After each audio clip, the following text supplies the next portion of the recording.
वंदे भारत, मैं हूं सांची त्यागी, आप देख रहे हैं भारत तक। ऐसा लगता है कि भारत के आंतरिक मामले कश्मीर पर बोलने का ठेका पाकिस्तान ने ओआईसी को दे दिया है। तभी तो ओआईसी की तरफ से भारत के आंतरिक मामले को लेकर कई बयान जारी किए गए।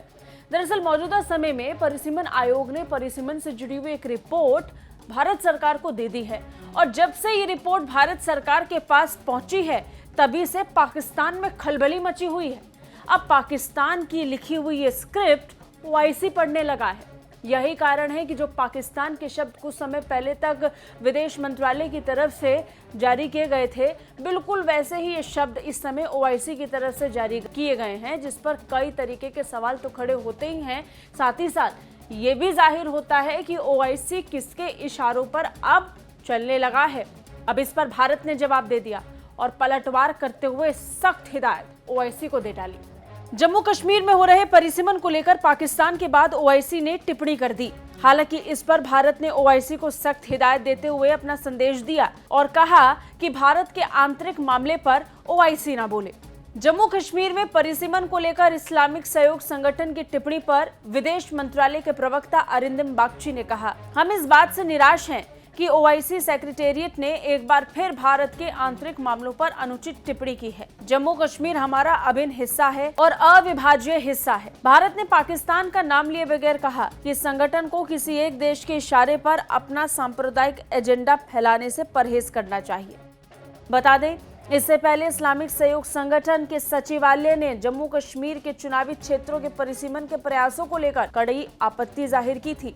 ओआईसी ने सिलसिलेवार ट्वीट पर कहा था कि भारत का ये प्रयास जम्मू कश्मीर के डेमोग्राफिक ढांचे को बदलने और कश्मीर के लोगों के अधिकारों का उल्लंघन है। ओआईसी ने कहा, परिसीमन की ये प्रक्रिया चौथे जेनेवा कन्वेंशन सहित संयुक्त राष्ट्र सुरक्षा परिषद के प्रस्तावों और अंतर्राष्ट्रीय कानूनों का सीधा उल्लंघन है। सिर्फ इतना ही नहीं, ओआईसी सचिवालय ने जम्मू कश्मीर पर अपने पुराने रुख इस्लामिक समिट ओआईसी के विदेश मंत्रियों की परिषद में फैसले का जिक्र करते हुए कश्मीरियों के आत्मसंकल्प के अधिकारों को लेकर उनके साथ एकजुटता भी जाहिर की। ओआईसी ने अंतर्राष्ट्रीय समुदाय, विशेष रूप से यूएन सुरक्षा परिषद से इस तरह की परिसीमन प्रक्रियाओं के गंभीर नतीजों को लेकर तत्काल संज्ञान लेने को कहा था। हालांकि ये पहली बार नहीं है, इससे पहले भी ओआईसी की तरफ से कश्मीर को लेकर या भारत को लेकर ऐसे बयान आ चुके हैं। इससे पहले ओआईसी के स्वतंत्र स्थायी मानवाधिकार आयोग ने जम्मू कश्मीर के चुनाव क्षेत्रों के परिसीमन के प्रयासों को लेकर भारत सरकार की निंदा की थी। आयोग ने बयान जारी कर इसे ओआईसी और संयुक्त राष्ट्र सुरक्षा परिषद के प्रस्तावों के साथ अंतर्राष्ट्रीय मानवाधिकार और मानवीय कानूनों का भी उल्लंघन बताया। अब इसमें कोई हैरानी नहीं है कि क्यों धर्म के आधार पर बना ये संगठन यानी ओआईसी भारत को और कश्मीर को लेकर ये बयान दे रहा है।